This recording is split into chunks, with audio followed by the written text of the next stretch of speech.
Hello students.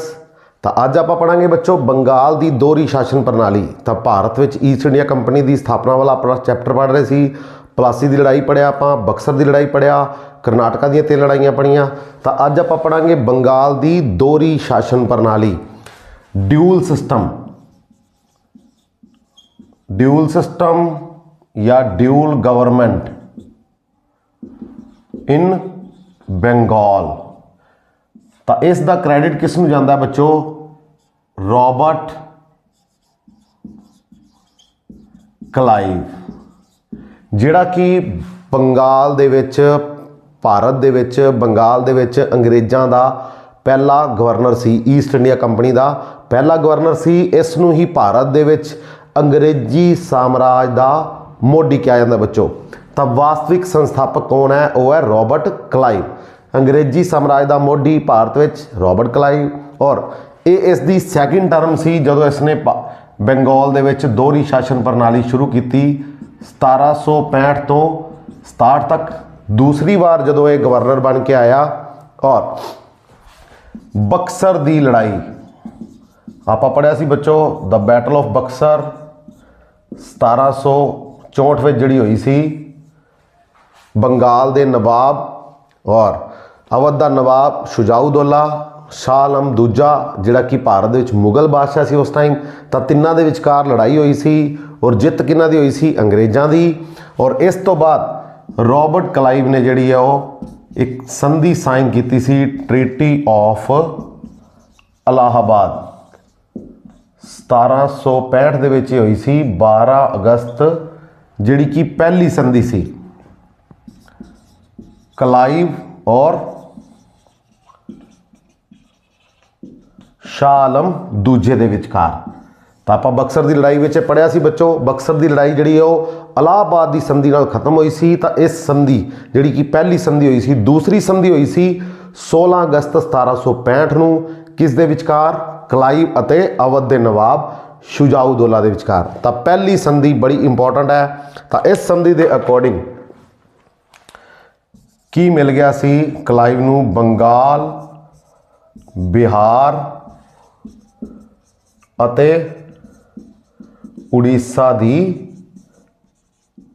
दीवानी। हाँ जी, दीवानी बहुत important है बच्चों। बंगाल, बिहार ते उड़ीसा दी दीवानी ले ली सी मुगल बादशाह तो 1765 दे विच इलाहाबाद की पहली संधि के अनुसार 12 अगस्त 1765 नूं जिहड़ी हुई सी।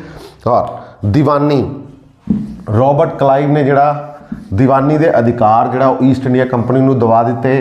बड़ा ही शातर बंदा सी ये, तां ही इसनूं भारत दे विच अंग्रेजी साम्राज का मोढी कहा जाता है। तो अगर गल करिए आप बच्चों दीवानी और दूसरा हुंदा है निजामत। दीवानी दे मतलब आ गया कि कर, टैक्सिस, और निजामत का मतलब है प्रशासन। तो दीवानी दे राइट मिल गए बंगाल दे, बिहार दे ते उड़ीसा दे किसनूं? रॉबर्ट क्लाइव नूं, ब्रिटिश ईस्ट इंडिया कंपनी नूं, मुगल बादशाह तो। और निजामत का मतलब होंदा है प्रशासन चलाना। प्रशासन जिहदे पुलिस आ गई, न्याय आ गया। तो ये सारा कुछ किस दे विच सी? निजामत विच। तो निजामत दे राइट जिहड़े किस तो ले ले इन्हां ने? बंगाल दे नवाब तो। ये राइट ले ले दीवानी दे बंगाल, बिहार ते उड़ीसा दी किस तो? शाह आलम तो।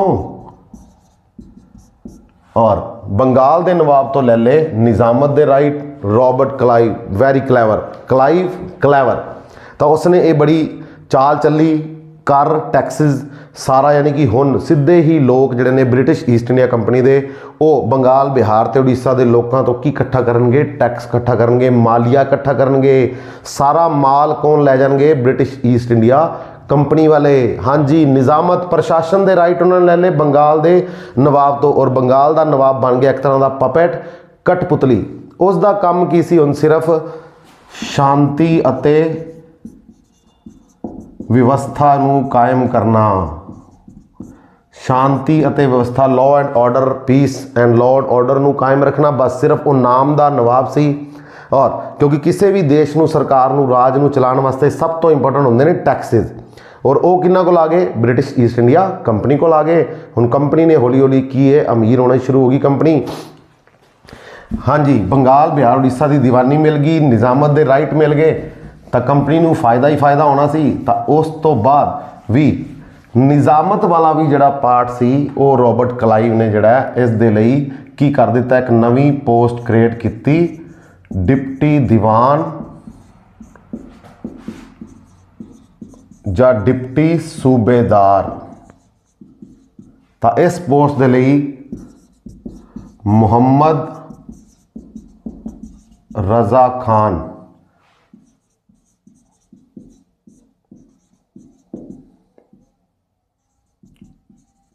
जिहड़ा कि दीवान डिप्टी दीवान ਅਤੇ डिप्टी सूबेदार भी रहा और इस नूं दिता गया बंगाल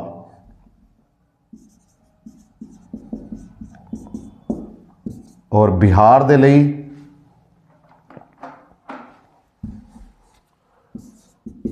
राजा शिताब राय इस नूं दिता गया बिहार तो एक नवीं पोस्ट क्रिएट की क्लाइव ने डिप्टी दीवान डिप्टी सूबेदार नवाब नूं कंट्रोल करने वास्ते हाँ जी तो नवाब जिहड़ा कंपनी की इजाजत तो बिना इन्हां नूं पोस्ट तो हटा नहीं सकता सी कंपनी ने डायरैक्ट जिहड़ा वो शासन नहीं लिया आपदे हत्थ विच तो उन्होंने डिप्टी दीवान ते डिप्टी सूबेदार नियुक्त करते तो यही सारे प्रशासन नूं देखते सी और दीवानी कंपनी दे कोल सी सारी टैक्सिस इकट्ठा करन दा काम किन्हां नूं देता उन्होंने दीवान नूं प्रशासन चलाउण दा सूबेदार नूं तो सारा जिहड़ा मालिया इकट्ठा करन दा काम सी प्रशासन पुलिस जुडिशली तो सारा काम किन्हां कोल आ गया कंपनी कोल आ गया ये सी ड्यूल सिस्टम कंपनी का नवाब जिहड़ा कंपनी सी नवाब सिर्फ उन्होंने हत्थ दी कठपुतली रह गया उसदे कोल सिर्फ की सी शांति और व्यवस्था बना के रखना उन्हें और दीवानी ते निजामत के राइट किन्हां कोल आ गए वो किन्हां कोल आ गए कंपनी कोल आ गए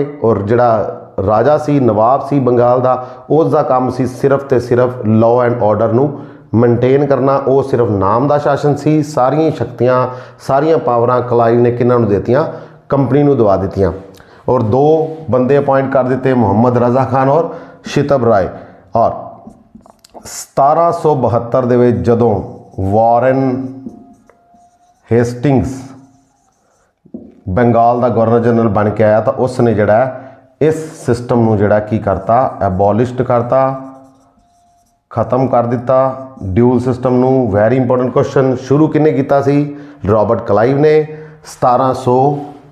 1765 तो लैके 1772 तक चलिया और 72 ਦੇ ਵਿੱਚ आ के 1772 ਵਿੱਚ ਵਾਰਨ ਹੈਸਟਿੰਗਸ ਜਦੋਂ ਬੰਗਾਲ ਦਾ ਗਵਰਨਰ ਜਨਰਲ ਬਣਿਆ ਤਾਂ ਉਸਨੇ ਇਸ ਨੂੰ ਖਤਮ ਕਰ ਦਿੱਤਾ ਡਿਊਲ ਸਿਸਟਮ ਨੂੰ ਔਰ ਇਸ ਤੋਂ ਪਹਿਲਾਂ 1770 ਦੇ ਵਿੱਚ ਜਿਹੜਾ ਉਹ ਫੈਮਾਈਨ ਆਇਆ ਅਕਾਲ ਪਿਆ ਬੰਗਾਲ ਦੇ ਵਿੱਚ ਤਾਂ ਇਹ ਵੀ ਇੱਕ ਬਹੁਤ ਵੱਡੀ ਤਰਾਸਦੀ ਸੀ ਇਸੇ ਕਰਕੇ ਹੀ ਹੋਈ ਔਰ ਇਹ ਸੀ ਡਿਊਲ ਸਿਸਟਮ ਡਿਊਲ ਗਵਰਨਮੈਂਟ ਇਨ ਬੰਗਾਲ दोहरी शासन प्रणाली बंगाल दी ठीक है बच्चों तो मिलांगे आप अगली वीडियो नवे टॉपिक दे नाल थैंक यू।